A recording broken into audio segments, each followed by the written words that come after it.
Well, new at 6, bus drivers, they are among the workers who quietly show up to work every single day despite the risks. Their jobs are essential, but they're not staying quiet anymore. 13 Chief Investigator Darcy Spears now shows you they feel like their safety is taking a back seat. These drivers are coming to work on a daily basis in fear of their lives and the fear of taking disease home to their families. This group of drivers is so fed up, they showed up in force, determined to be heard from a distance of 6 feet apart. We're the ones that moved this city, and everybody is just looking over us and ignoring us. RTC bus drivers work for one of 2 subcontractors, Keolis Transit or MV Transportation. This group represents both, and both say they're having the same problems. For starters, they say the buses are dirty. That bus can be out on route 20 hours before it even gets back to the yard. Only then does it get cleaned by a contracted janitorial service. You're telling us the bus is clean and sanitized, but when a driver gets on, you got a trash can full of trash. You go in the back, it's trash on the back of the bus. Drivers say they have to pick up the slack. Drivers, are you guys wiping stuff down? And we wiping our area where, I wipe in my area.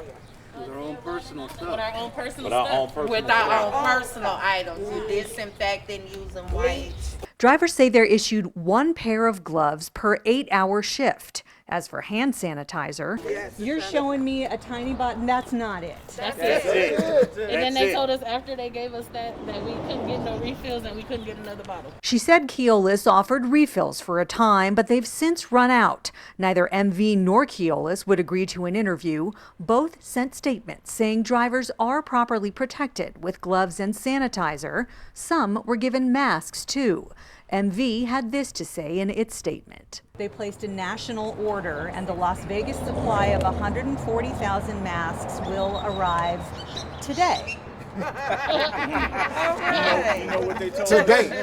That's what they said as of 9:28 a.m. Did they know you was coming out here today? Yes, they did. That's right. Foster believes it all comes down to one thing. It's money over safety. But some other safety steps have been taken.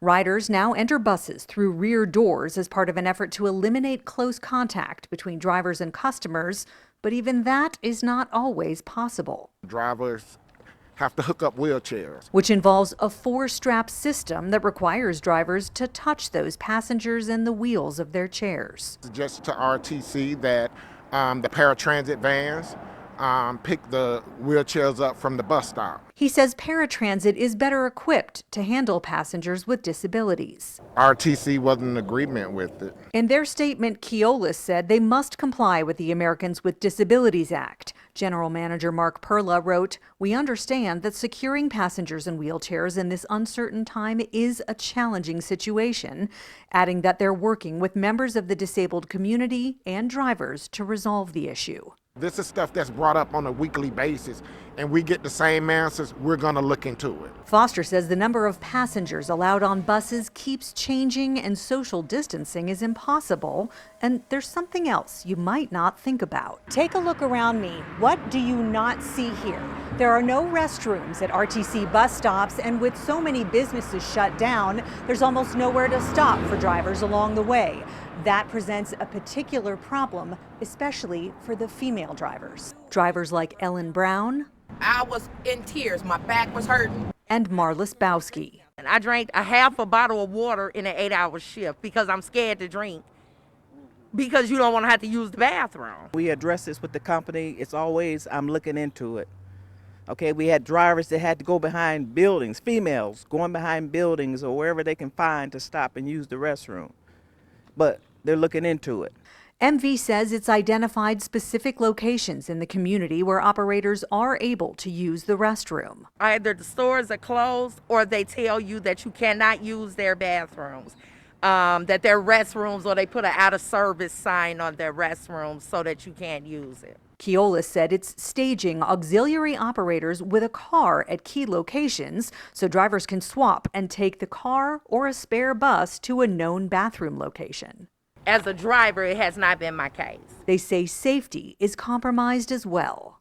You have the essential people that are trying to go to work can't get on the bus because, like you say, we're the homeless shelter now.